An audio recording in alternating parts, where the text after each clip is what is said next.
Сәлем достар, менің каналыма қош келдіңіздер. Сіздермен бөлуге бүгін гүлім.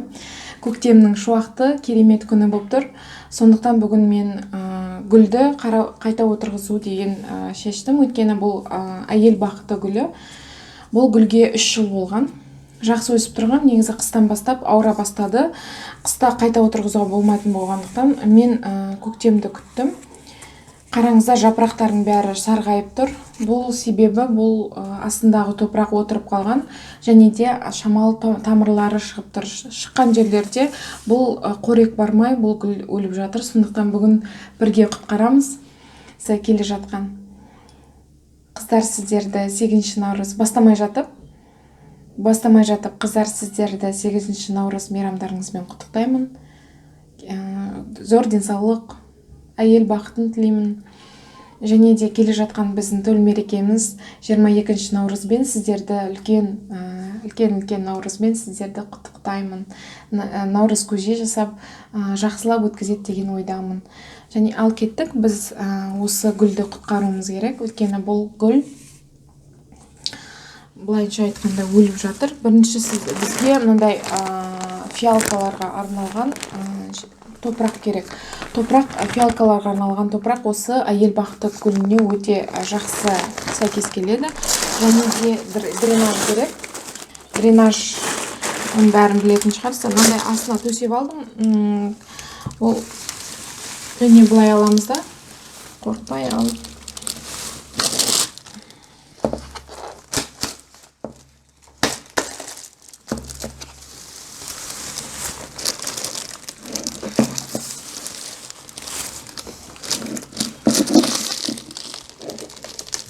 Осылай аламыз.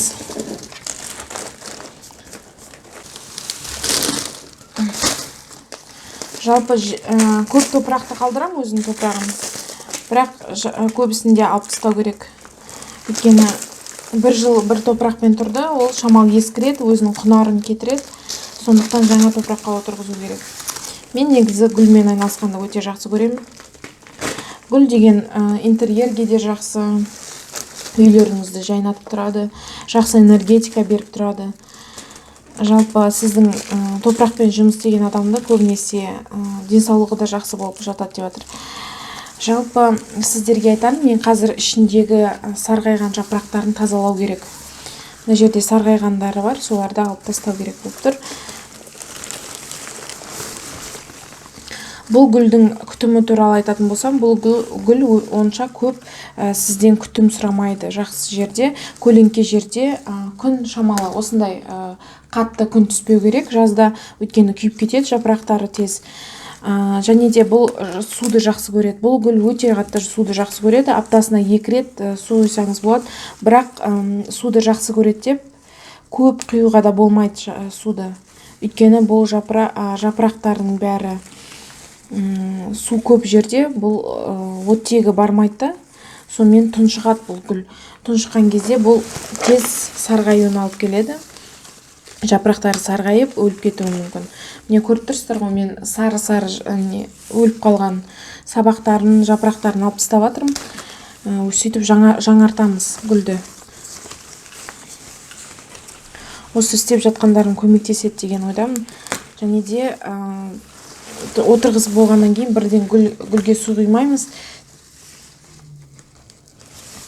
Өйткені бұл жасап жатқанымыздың бәрі гүл үшін стресс. Сіз тағы су құйып, оған удобрение құйып, оған стресске айналдырмас үшін ертеңіне су құйсаңыздар болады. Және де удобрениені де ертеңіне жасасаңыз да. Удобрениені айына 1 рет құйып тұрам, қыста. Жазда 2 рет, айына 2 рет құйсаңыздар болады. Негізі, қазір біз тамырын көретін болсақ, тамыры жақсы, тамыры ауру емес, ауырып тұрған жоқ, тамырлардың бәрі ақ. Қараңыздар. Негізі ауырған болса, тамырларының бәрі қарайып кетеді. Ұштары қарайып, гүл өзін жаман сезінеді сол кезде. Бұл жерде негізі проблема тамырында емес, сондықтан дұрыс отырғызылмаған, топырағы отырып қалған, және де тамырларының көбісі былайынша айтқанда ауада тұр. қорексіз тұр, сондықтан жаймендеп сарғайып жатқан сондықтан.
Мына үлкен горшокқа сыймай, екі кішкентай горшок алып келдім.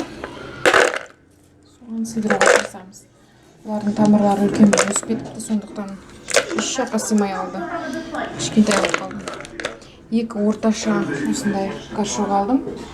Соған сыйдыруға тырысамыз. Бір үлкенге сыймай қалды өзінің бұрынғы горшогынан. Ол бұрынғы горшогынан өсіп кеткен болар. Мен бұны екіге бөлуім керек сонда. Потому что на этот раз от тебя разрушений больше, чем обычно. Жест, ты не только мой герой, ты для всех герой. Становится все труднее. Я никогда не сумею быть кем-то, кроме тоски от композиции. Хоббим десем де болады былайынша. Өйткені гүлді отырғызып, оған қарап, сөйткенде өте ұнатамын. Жалпы гүл деген ол әсемдіктің белгісі, жалпы үйге жақсы энергетика алып келеді. Сондықтан гүл отырғызған дұрыс деп ойлаймын. Егер менің жүрегім болғанда мен гүлді жақсы отырғызып үйренетін едім. Далаға деймін да. Бұл гүлдердің ішіне де топырақ салу керек, өйткені мына жақта да тамырлары бар орталарында. Мен негізі осы гүлдің үлкен бір горшокта тұрғанын ұнайтын, бірақ осындай үлкен горшок таба алмадым. Осында кішкентай горшокта тұратын болады.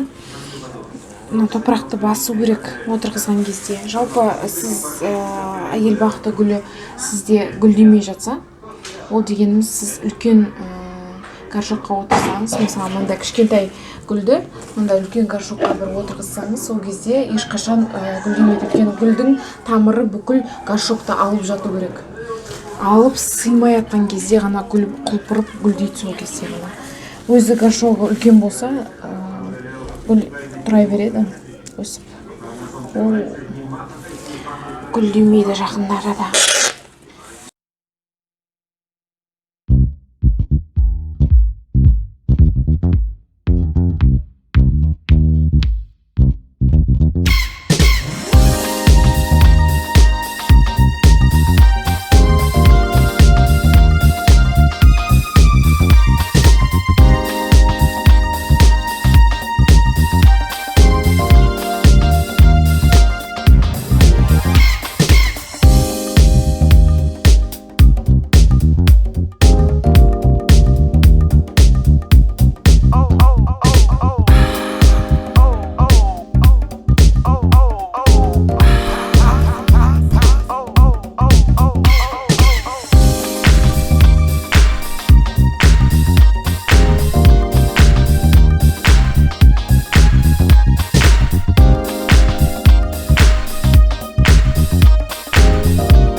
осындай болып шықты.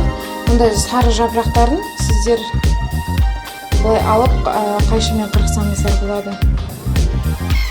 Мына жақта көп сарылары бар, мына көріп тұрсыздар ғой, солардың бәрі жайлап кішкентай алып тастауға болады. Үлкен сарылған жерлер әдемі көрінеді. Мында екі гүл болып шықты, негізі үлкен бір гүл болып тұрған маған ұнайтын, бірақ енді менің осындай горшоктарыма сыймай қалды гүлдер. Мана мүлдем қырып тастаса болады, мына жерден алып тастаса болады. Өмір сүре берсін. Жалпы осылай болып шықты, қайта отырғызған гүлдерім. Жалпы қыздар бір күтімін айтып жүрейін тезірек. Бұл гүл негізі көп күтімді сізден қалмайды. Бұл бір енді осы бастап жүргендер бар. Гүлді айналысып, отырғызып жүргендерге арналған. Жалпы аптасына 2 рет жазда, қыста 1 рет суға. Өздері өзі біліндіреді, өзі суалып бастайды. Су ішкісі келгенде су құясыздар. Және де бұның өте әдемілігі жақсы. Және де гүлдеткілеріңіз келсе, удобрение құйып тұрасыздар. Айына 1 рет немесе 2 рет. Және де бұл гүл өте жақсы аппақ гүл шығады. Ал енді сау болыңыздар. Мен бірге болғандарыңызға үлкен рахмет. Келесі кездескенше.